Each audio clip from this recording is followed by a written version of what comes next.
Tahun 2020 merupakan periode yang penuh tantangan dan ketidakpastian. Sejak akhir 2019 hingga hari ini, seluruh negara-negara di dunia menghadapi pandemi coronavirus disease atau yang kita kenal sebagai COVID-19. COVID-19 mempengaruhi sebagian besar aspek kehidupan manusia di berbagai lapisan masyarakat di seluruh dunia, termasuk dalam upaya pencapaian Sustainable Development Goals atau tujuan pembangunan berkelanjutan.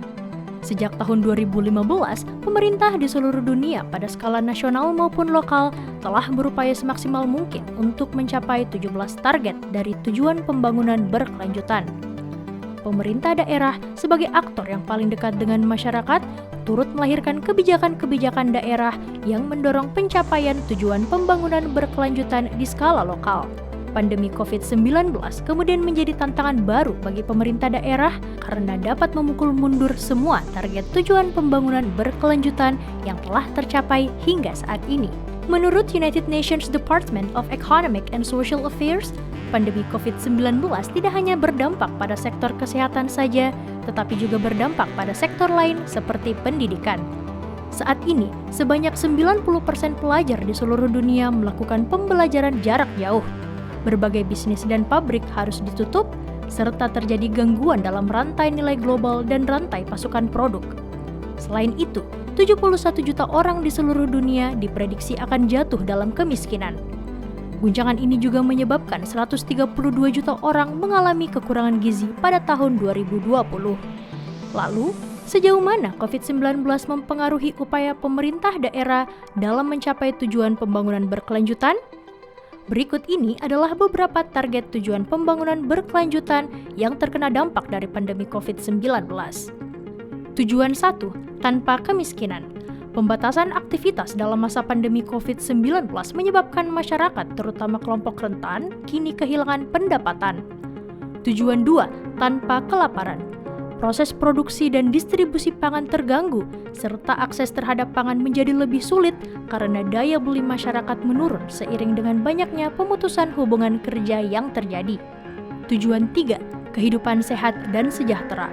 Pandemi COVID-19 menjadi sebuah tantangan besar pada sektor kesehatan dari segi akses, pelayanan, jumlah tenaga kesehatan, dan alat kesehatan yang ada. Tujuan 4. Pendidikan berkualitas. Pelaksanaan pembelajaran jarak jauh dinilai kurang efektif dan sulit diakses oleh kelompok masyarakat tertentu, seperti warga miskin dan yang hidup di daerah tertinggal. Tujuan 5. Kesetaraan gender. Kasus kekerasan terhadap perempuan dan anak atau kekerasan dalam rumah tangga meningkat. Tujuan 6. Air bersih dan sanitasi layak. Kelompok masyarakat miskin kesulitan mengakses air bersih dan kebutuhan sanitasi sebagai salah satu upaya dalam pencegahan COVID-19. Tujuan 7. Energi bersih dan terjangkau. Terjadi penurunan harga komoditas energi fosil pada masa pandemi COVID-19. Akibatnya, upaya pengembangan energi terbarukan juga mengalami hambatan. Tujuan 8. Pekerjaan layak dan pertumbuhan ekonomi. Kegiatan ekonomi mengalami perlambatan yang menyebabkan turunnya pendapatan masyarakat serta meningkatnya jumlah pengangguran. Tujuan 10. Berkurangnya kesenjangan. Kesenjangan sosial menjadi lebih lebar akibat perlambatan perputaran ekonomi.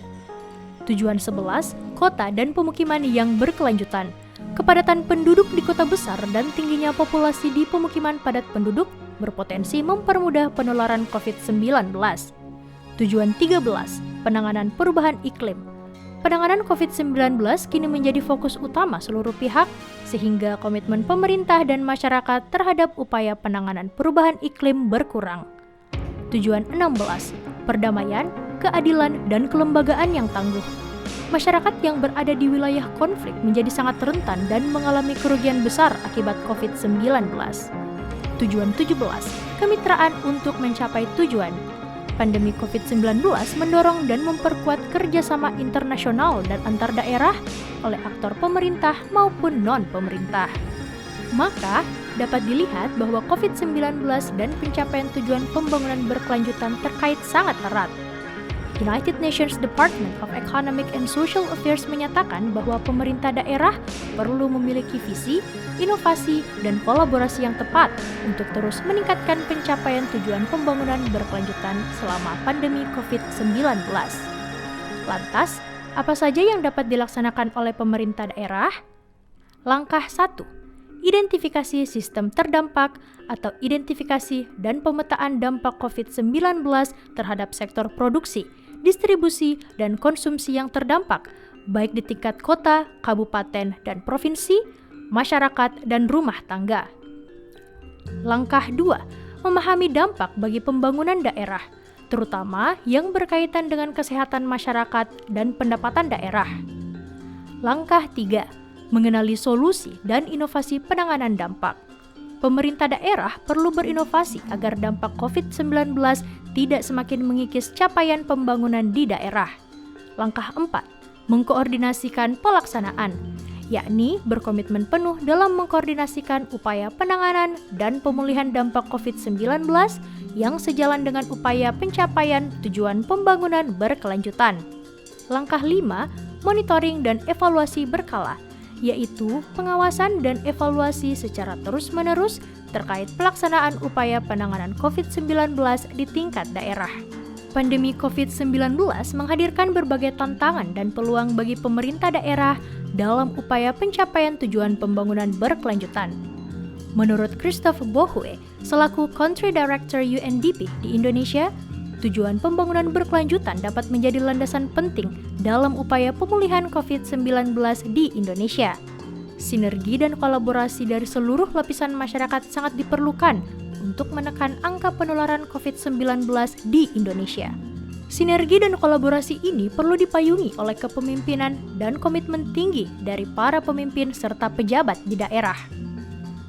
Berikut ini contoh bentuk sinergi dan kolaborasi dalam praktik baik yang telah dilakukan oleh pemerintah daerah di Indonesia untuk menekan angka penularan COVID-19. Pada pemerintah Provinsi Jawa Tengah, mereka menghadirkan program Jogo Tonggo, yaitu pembentukan tim satuan tugas di tingkat rukun warga. Program ini memberdayakan warga setempat untuk mengidentifikasi kelompok rentan, pergerakan masyarakat, dan penanganan yang diperlukan bila terdapat terduga atau pasien COVID-19. Program ini sejalan dengan target 11 dari tujuan pembangunan berkelanjutan. Praktik baik lainnya juga dilakukan oleh pemerintah daerah di berbagai kota, kabupaten, dan provinsi di Indonesia. Hal ini menunjukkan bahwa pemerintah daerah memiliki peran yang signifikan dalam menyelaraskan upaya penanganan COVID-19 dengan pencapaian tujuan pembangunan berkelanjutan. Dalam pelaksanaannya, tujuan pembangunan berkelanjutan memiliki 3 prinsip utama, yaitu universal, terintegrasi, dan inklusif. Pemerintah daerah harus mengedepankan prinsip-prinsip ini dalam upaya pencapaian tujuan pembangunan berkelanjutan dan berperan sebagai roda penggerak utama untuk merangkul seluruh lapisan masyarakat agar tidak ada satupun yang tertinggal atau no one left behind. Seperti layaknya struktur heliks ganda, tujuan pembangunan berkelanjutan dan upaya penanganan COVID-19 saling berkaitan dan tidak dapat ditangani secara parsial saja. Sinergi dan kolaborasi yang terintegrasi dari seluruh pihak merupakan salah satu langkah kunci agar setiap negara mampu mencapai tujuan pembangunan berkelanjutan.